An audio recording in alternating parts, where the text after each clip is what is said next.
Agora eu quero contar para vocês também que o presidente Lula entrou em campo nessa jogada aí para tentar botar pano quente nessa crise entre o governo e o Supremo Tribunal Federal. Recebeu na noite dessa quinta no Palácio da Alvorada os ministros Gilmar Mendes, Alexandre de Moraes e também Cristiano Zanin, que foi indicado por ele recentemente.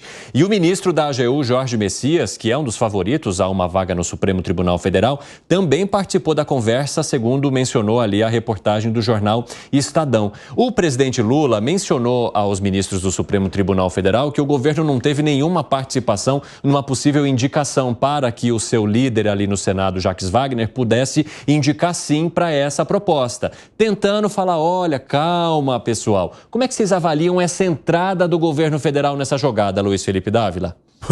O governo ficou entre a cruz e a caldeirinha, porque ele não queria saber desse... Esse era um pepino que o governo não queria se meter de jeito nenhum. Agora ele foi tragado pela crise, né? Mas ali, a atitude do governo foi clara. O governo abriu o voto, deixou cada um votar de acordo com as suas convicções pessoais.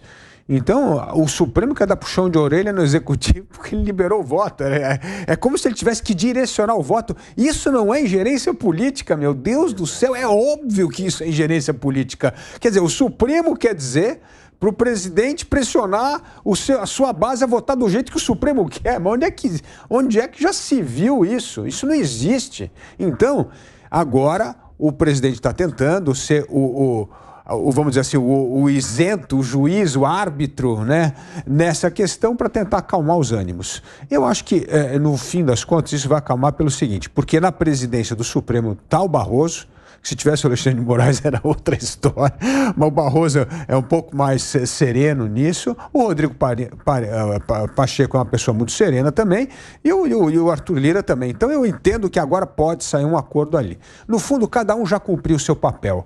Já teve o desabafo do Supremo, já teve a defesa do Senado da sua independência como poder legislativo, agora é hora para acalmar os ânimos. Quero voltar agora aqui para o nosso quintal. Mencionava a vocês antes ali do pronunciamento do presidente americano Joe Biden que o presidente Lula entrou em campo para tentar diminuir um pouco a fervura dessa história envolvendo o Supremo Tribunal Federal e o Senado depois da votação da PEC que limita as decisões monocráticas do STF, PEC esta que vai para a Câmara também, deve ser votada e analisada na próxima semana. Já já a gente vai se aprofundar nesse assunto. Mas como é que vocês enxergam essa tentativa do presidente da República de dizer para os ministros, olha, calma, a gente não orientou que votassem sim, o Jacques Wagner fez esse voto porque estava aberto, mas isso não foi um pedido do governo federal, hein, Gustavo Segré? Tem duas visões, na minha opinião. A primeira, o presidente não precisaria dar desculpas de por que o executivo ou os seus representantes no legislativo trabalham ou votam dependendo do que entendem melhor. Essa reunião, que poderia ter sido para pacificar, terminou se traduzindo numa justificativa do Poder Executivo perante o Supremo Tribunal Federal. Não entendi. São poderes independentes, não um vinculado com o outro. Mas, na contracara, eu duvido que o Jacques Wagner tivesse votado sem o presidente saber qual era seu voto. Estamos falando do líder do governo no Senado. Então, não me parece possível que seja uma atitude independente sem que o presidente soubesse, da mesma maneira que, com certeza, liberando o ministro Favaro para determinadas votações, ele não ia ser liberado sem saber quais eram os votos que ele ia aportar. Aplica a mesma coisa para Jacques Wagner. E você, Alan Gani? Veja, Evandro, isso é um sintoma muito claro do enfraquecimento institucional que vive o país, uma república de bananas. Veja, primeiro o Supremo Tribunal Federal legisla na prática pelo menos desde 2014. Depois, ele diz que não pode ter uma PEC no Congresso Nacional, poder legítimo do povo, instrumento legítimo para limitar uma votação monocrática do Supremo Tribunal Federal. E terceiro, ele quer ditar agora o rito de votação no Congresso Nacional, dizendo quem que tá liberado para votar ou não, ou como os senadores deveriam votar. Isso é um sintoma muito claro de um enfraquecimento institucional. Imagine por um momento, eu fico imaginando, pegar uma série de TV, sei lá, House of Cards. Vamos fazer aqui um episódio para o público americano, aonde o presidente da República ele vai conversar e dar satisfações, como bem trouxe aqui o Segré, ao Supremo Tribunal Federal, à Suprema Corte, dizendo que, olha, era para a gente votar assim, eu liberei a bancada. O público nos Estados Unidos ia falar, não, peraí, não, isso vocês estão forçando muito a barra, é muito artificial fazer isso, ninguém vai comprar, porque o filme tem que ter um mínimo de pé na realidade, né? Eu falo, não, isso daí é fantasioso. Não olhe pra cima. Não olhe pra cima. Pera, isso é filme, é sátira? É um filme de sátira que vocês estão fazendo? Né? É uma sátira sobre a política? É assim que ia ser vendido nos Estados Unidos, como um filme de comédia. E não como um filme... Mas a realidade aqui supera a arte. A realidade está superando a arte aqui, Fábio Piperno? Eu acho que, principalmente, a ficção, né? Isso acaba virando realmente algo ficcional, porque também, toda hora, brotam teorias mirabolantes, conspiratórias e tal. Né? Anteontem, por exemplo... falava-se do apoio do executivo, né, do apoio decidido do executivo para tentar barrar essa PEC. Aí vai lá o Jacques Wagner, e não só ele, também o Otto Alencar e outros e tal, votam de uma forma inesperada e alguém, opa, pera lá, talvez, né, não fosse bem assim. É óbvio que o STF, ele se sente de alguma forma invadido, porque, como eu disse há pouco, talvez a preocupação dele não seja exatamente essa PEC, mas principalmente a sinalização, no sentido de que, bom, eles já conseguiram aí o primeiro golpe e eles estão aí já com uma série de outras medidas a caminho, então a gente de alguma forma tem que tentar estancar isso aí. É óbvio que os poderes conversam, né? Agora, é muito ruim quando um poder pressiona o outro. O fato de ministros do STF serem recebidos lá pelo presidente Lula, é óbvio que isso acaba passando a ideia de que eles foram lá para pressionar, ou pelo menos para ouvir o que o presidente pode fazer em relação a isso. O presidente Lula, por sua vez, que é um personagem que conversa com todo mundo, provavelmente, se desse a ele a opção de se esconder naquele buraco onde o Saddam Hussein foi achado algum dia, ele iria para lá, falar, opa, eu não quero esse tipo de confusão, se virem. Já tenho confusão suficiente por aqui. O que foi, Dávila? Não, eu quero explicar aqui um pouco essa divisão dos poderes, dos três poderes, legislativo, executivo e judiciário, pelo seguinte. Em todo regime constitucional onde há essa divisão dos poderes, o poder judiciário é o esteio da estabilidade das regras do jogo, é o esteio da previsibilidade, é o esteio da continuidade das leis. E a volatilidade do poder está justamente no legislativo e no executivo, que respondem aos anseios da população, às crises momentâneas. Então, aí sim se espera a volatilidade. Mas no Brasil, não. O epicentro da volatilidade no Brasil hoje é o Poder Judiciário. Então, é uma coisa que enfraquece o Estado Democrático de Direito.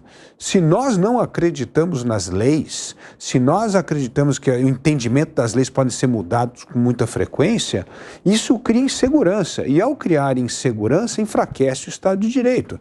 Então, é hora, por isso é muito importante essa medida, é hora da Corte Constitucional voltar ao seu papel original, guardiã da Constituição, preservar a serenidade, a lei, a previsibilidade e deixa a volatilidade para os poderes que emanam do povo, que é natural em qualquer sistema político. Agora, vamos falar dessa volatilidade que ela sai do Senado, onde a PEC já foi aprovada, e segue agora para a Câmara dos Deputados. E aí, havia uma expectativa clara do governo e até por parte de alguns ministros de que, beleza, o Senado vai lá e aprova, mas a Câmara pode conter na figura de Arthur Lira. Só que o problema é que a gente está vendo uma onda que cresceu, a tensão cresceu e junto com ela uma onda de vários deputados que querem sim, de alguma forma, controlar ou diminuir e limitar essa atuação dos ministros do Supremo Tribunal Federal em relação às decisões monocráticas. E Lira se coloca da seguinte forma: eu vou mexer com essa onda e tentar conter essa onda para defender o Supremo Tribunal Federal? Será, hein, Gustavo Segré? Não acho. Para mim seria entrar numa briga que não precisa. E tem uma questão que muda o jogo, que é o apoio popular. E quando você tem apoio popular numa questão que involucra pessoas que estão em determinados cargos por eleição popular, é muito difícil alguém contrariar aquele que colocou essa pessoa no cargo, deputados e senadores. E me parece que a fala de ontem dos ministros deixou num beco sem saída a atuação dos deputados. Porque se não tivesse esse confronto, era uma maneira de dizer, ok, vamos ver, deixa aí, deixa passar, deixa o tempo ir passando e a gente vai vendo.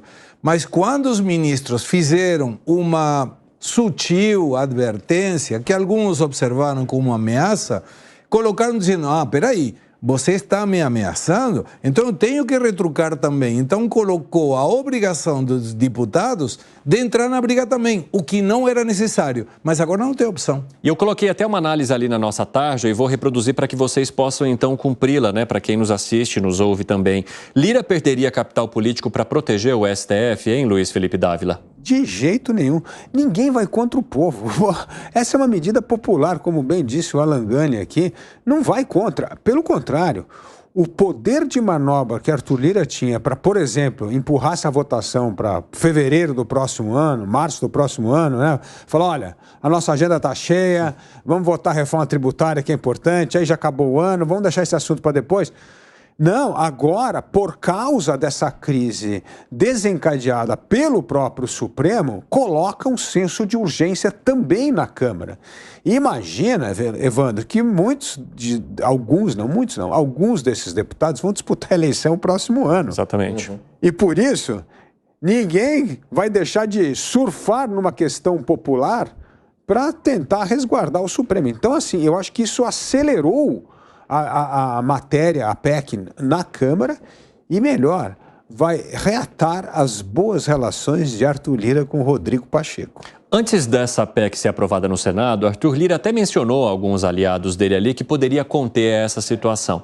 Mas depois que a história escalou, ele disse que não poderia fazer mais nada, Alan Gani. Exatamente, que foi a primeira análise aqui que o Dávila trouxe, né, com a reação dos ministros do Supremo, e a situação vai ficando insustentável. Então, concordo aqui com o Segré, eu acho que inicialmente eles não queriam comprar essa briga. Ninguém quer se indispor com o ministro do Supremo. A gente sabe o ônus que é isso. Aliás, os líderes ali depois acabam tendo problemas com a justiça, talvez alguém tenha o rabo preso aí, para usar um vocabulário mais chulo, né? Enfim, e não quero ter problema com a justiça. Só que a realidade se impõe. Porque o político, ele faz também uma conta, ele age racionalmente, ele faz um cálculo do voto. E agora ele está num beco sem saída. Ele sabe que se ele se acovardar aí, a Câmara dos Deputados, porque o Senado puxou a fila, se ele se acovarda, a opinião pública, a população se volta contra e aí não vota no deputado na próxima eleição, se ele sair a prefeito. Ele vai ficar com esse ônus, ainda mais agora na era da internet, que tudo tem um print, que tudo é gravado e ninguém esquece mais. Então, nesse cálculo que ele vive do voto, ele tem a opinião pública do lado dele, ele tem o Senado Federal do lado dele e fora que tem as bancadas temáticas no Congresso Nacional, bancada da bala, a bancada do agronegócio e que não gostam dessa interferência do Supremo. Bancada evangélica. A bancada evangélica, perfeito. Então, Evandro, eu acredito que a realidade se impõe e agora eles são praticamente obrigados e agindo racionalmente a comprarem essa briga. E aí, se o Senado e a Câmara dos Deputados vão nessa direção, apoiando a PEC, como é que fica a posição do Supremo? Se o Supremo falar, não, essa PEC é inconstitucional, como é que fica? O país entra em ebulição. Ô, Piperno, você acha que pode ter rolado um pensamento assim, o quê, né, no caso de Arthur Lira? O aliado de vocês vai lá, encabeça uma proposta que nem essa, aprova lá e vocês querem jogar para que eu segure agora aqui na Câmara dos Deputados? Você acha que pode ter rolado isso, Piperno? O Arthur Lira, Claro que ele não jamais foi um político discreto como o Rodrigo Pacheco tem sido, né? O Arthur Lira, muito pelo contrário, né? Ele é alguém de presença pública mais ostensiva, inclusive na última campanha lá para presidente, ele aparece toda hora e tal. Ele, por exemplo, já teve até vários atritos com o próprio presidente Lula, depois eles fazem as pazes, vai até viajar agora para a COP28, na delegação do governo aí e tal. Mas o Arthur Lira também é um político cujo prontuário costuma frequentar muito o STF. O STF, inclusive, no meio do ano, né, acabou, enfim, absolvendo o Lira. É isso que eu estou falando. Gilmar Mendes, com uma decisão monocrática, anulou as provas de uma ação que colocava a Lira como um dos atores de um processo ali de corrupção envolvendo kits de robótica. Exatamente, né? Em junho, inclusive, tinha lá que foi decisão monocrática de Gilmar Mendes. E teve um outro processo em junho em que ele foi absolvido aí, uma ação por corrupção passiva. Então, assim, eu diria que a margem de manobra do Arthur Lira talvez não seja a mesma do Rodrigo Pacheco. Mas aí também entra um outro cálculo político. E o Dávila falou sobre eleições municipais, né, que certamente vão acabar atraindo vários parlamentares. No caso da Câmara tem uma coisa.